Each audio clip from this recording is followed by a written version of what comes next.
مرزا غالب کا شمار اردو کے صف اول کے شعراء میں ہوتا ہے، لیکن مرزا فقط شاعر نہیں تھے بلکہ اعلیٰ پائے کے نثر نگار بھی تھے۔ ان کے خطوط کا دورانیہ 1847 سے 1868 تک کا ہے۔ اس دوران غدر یا جنگ آزادی کا ایک اہم واقعہ گزرا۔ اس پر غالب نے ایک مستقل کتاب دستمبو کے نام سے فارسی میں تحریر کی ہے، مگر اس اہم واقعہ کا غالب کے خطوط میں جا بجا ذکر ملتا ہے، جس میں دلی کی تباہی اور اجڑنے کا ماتم ہے۔ غالب خود تو کسی کارروائی میں ملوث نہیں تھے، مگر اس ہنگامے نے ان کو نہ صرف نفسیاتی اور ذہنی طور پر متاثر کیا بلکہ غالب مالی طور پر بھی اس سے متاثر ہوئے۔ ان کی پینشن بند ہو گئی، جس کی بحالی کے لیے ان کو کافی محنت کرنا پڑی اور کافی انتظار بھی کرنا پڑا۔ انگریزی سرکار نے ان کو کافی آزمائشوں میں ڈالا، محض چند دنوں یا ہفتوں میں بحالی کا کہہ کر تقریباً 3 سال لگے اپنے پینشن کے بارے میں حتمی فیصلہ ہونے کے لیے۔ مرزا اس دورانیے کے مختلف خطوط میں اس امید کا اظہار کرتے نظر آتے ہیں کہ پینشن بحالی میں چند روز رہ گئے، مگر اگلے ماہ کے خطوط میں بھی یہی امید ہے کہ آج فیصلہ ہوا یا کل فیصلہ ہوا بس، مگر تاریخ پر تاریخ گزرتی جاتی ہے اور پینشن کا فیصلہ مؤخر ہوتا چلا جاتا ہے۔ بالآخر جولائی 1860 میں علاؤ الدین خان اللائی کے نام ختم مرزا کہتے ہیں کہ پینشن منظور ہو گئی ہے اور ان کو 400 روپے ملے ہیں۔ ان خطوط کا بنیادی موضوع اصلاح اشعار ہے۔ ہندوستان بھر سے مختلف لوگ مرزا غالب کو اپنا کلام اصلاح کے لیے بھیجا کرتے تھے۔ پہلا خط جو منشی ہر گوپال تفتہ کے نام سے ہے، اس میں بھی اصلاح اشعار کا بیان ہے، اور غالب دعا کرتے ہیں کہ ان سے کوئی سوال تشنا نہ رہے، یعنی کوئی ایسا سوال نہ بچے جس کا غالب جواب نہ دے سکیں۔ اس کے ساتھ ساتھ تفتہ کو غالب یہ بھی لکھتے ہیں کہ ان کو بھی اصلاح کی اسی طرح ضرورت ہے جیسے تفتہ کو، اس لیے ان کی تحریر کو بھی تنقیدی نظر سے دیکھا جائے اور اصلاح کا پہلو نکلتا ہو تو بتایا جائے۔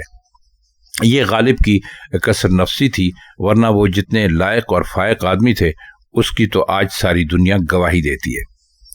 ان خطوط میں کئی لوگوں کے بچھڑنے کا نوحہ بھی ہے۔ مثلاً منشی نبی بخش حقیر کے نام خط میں مومن خان مومن کے مرنے کا ذکر کرتے ہوئے لکھا، سنا ہوگا تم نے کہ مومن خان مر گئے، آج ان کو مرے ہوئے 10واں دن ہے۔ دیکھو بھائی، ہمارے بچے مر جاتے ہیں، ہمارے ہم عمر مرے جاتے ہیں، قافلہ چلا جاتا ہے، ہم پادر رکاب بیٹھے ہیں۔ مومن خان میرا ہم عصر تھا اور یار بھی تھا۔ 42-43 برس ہوئے، یعنی 14-14 15-15 برس کی میری اور مرحوم کی عمر تھی کہ مجھ سے ان سے رابطہ پیدا ہوا۔ اس عرصے میں کبھی کسی طرح کا رنج و ملال درمیان میں نہیں آیا۔ حضرت 40-40 برس کا دشمن بھی پیدا نہیں ہوتا، دوست تو کہاں ہاتھ آتا ہے۔ یہ شخص بھی اپنی وضع کا اچھا کہنے والا تھا، طبیعت کی مانی آفرینی تھی۔ اپنی ایک اور عزیزہ جو غالباً مرزا کی پھوپھی لگتی تھی، ان کے انتقال پر منشی محمد بخش حقیر کو خط لکھا۔ منگل کے دن 18 ربیع الاول کی شام کے وقت وہ پھوپھی کہ میں نے بچپن سے آج تک اس کو اپنی ماں سمجھا تھا اور وہ بھی مجھ کو اپنا بیٹا سمجھتی تھی، مر گئی۔ آپ کو معلوم رہے کہ پرسوں میرے گویا 9 آدمی مرے، 3 پھوپھیاں اور 3 چچا اور 1 باپ اور 1 دادی اور 1 دادا، یعنی مرحومہ کے ہونے سے میں یہ سمجھتا تھا کہ یہ 9 آدمی زندہ ہیں، اور اس کے مرنے سے میں نے یہ جانا کہ یہ 9 آدمی آج یک بار مر گئے۔ اس کے علاوہ بھی کئی اور شخصیات کے انتقال پر غالب کے خطوط ہیں۔ غالب کا تعزیتی انداز پڑھنے والے کو افسردہ کر دیتا ہے۔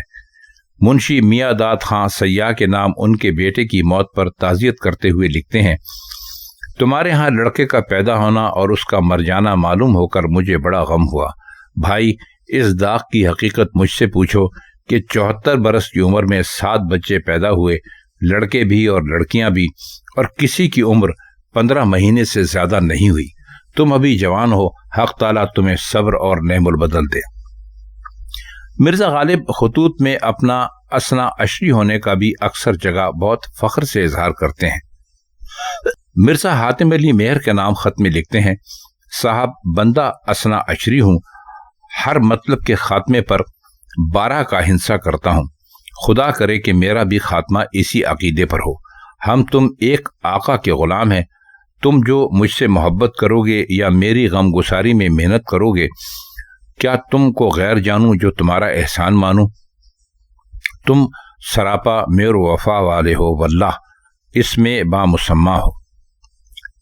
ایک اور خط میں جو بنام علاؤ الدین اللائی ہے لکھتے ہیں، ہاں اتنی بات ہے کہ اباحت اور زندقہ کو مردود اور شراب کو حرام اور اپنے آپ کو عاصی سمجھتا ہوں۔ اگر مجھ کو دوزخ میں ڈالیں گے تو میرا جلانا مقصود نہ ہوگا، بلکہ میں دوزخ کا ایندھن ہوں گا اور دوزخ کی آنچ کو تیز کروں گا تاکہ مشرکین اور منکرین نبوت مصطفی اور امامت مرتضی اس میں جلیں۔ اس سے معلوم ہوتا ہے کہ غالب گو کوئی مذہبی شخصیت تو نہیں تھے، لیکن اپنے عقائد اور نظریات میں کافی راسخ تھے۔ نبی بخش حقیر کے نام ایک خط میں انہوں نے لکھا کہ اس دفعہ عید پر جب ان سے ملاقات ہوگی تو وہ ان سے قرآن مجید کی تلاوت وہ ضرور سنیں گے۔ ان خطوط میں بھی موقع بموقع غالب نے قرآن مجید کی آیات نقل کی ہیں جو اس بات کا اشارہ کرتی ہیں کہ غالب کو کلام اللہ میں بھی کافی دلچسپی تھی۔ اس وقت کا مسلم سماج کیسا تھا، اس کی ایک جھلک نبی بخش حقیر کو ایک اور خط میں اس طرح بیان کرتے ہیں، ہم نے اپنے گھر والوں میں یہ رسم دیکھی ہے کہ جہاں لڑکا 7-8 برس کا ہوا اور رمضان آیا تو اس کو روزے رکھواتے ہیں اور نماز پڑھواتے ہیں۔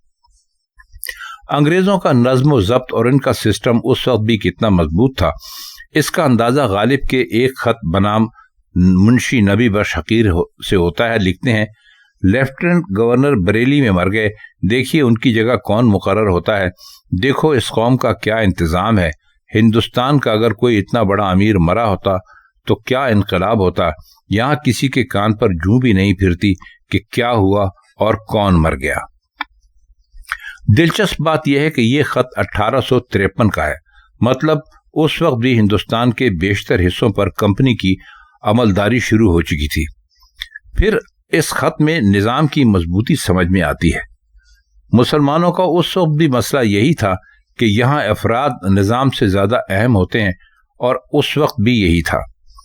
اس لیے افراد کے بدلنے یا مرنے سے ہمارا نظام ہی نئی شکل اختیار کر جاتا ہے، جبکہ انگریزوں کے ہاں افراد کی موت ہو یا پھر ان کا تبادلہ یہ اتنی اہمیت کی حامل نہیں ہوتی کہ نظام کو کوئی آنچ آئے۔ یہاں ہر ادارے کا سربراہ تبدیل ہوتا ہے تو پوری پالیسی ہی بدل جاتی ہے۔ کوئی پچھلی پالیسی کو لے کر چلنا ضروری نہیں سمجھتا، کیونکہ اس سے ان کی اپنی شخصیت کو مٹانا پڑتا ہے جس کے لیے وہ کبھی تیار نہیں ہوتا۔ اس کے برعکس وہاں اجتماعی سوچ پائی جاتی ہے، فرد سے زیادہ قوم اہمیت رکھتی ہے، وہ نظام کو اتنا مضبوط کر دیتے ہیں کہ کسی کے آنے جانے سے کوئی فرق نہیں پڑتا۔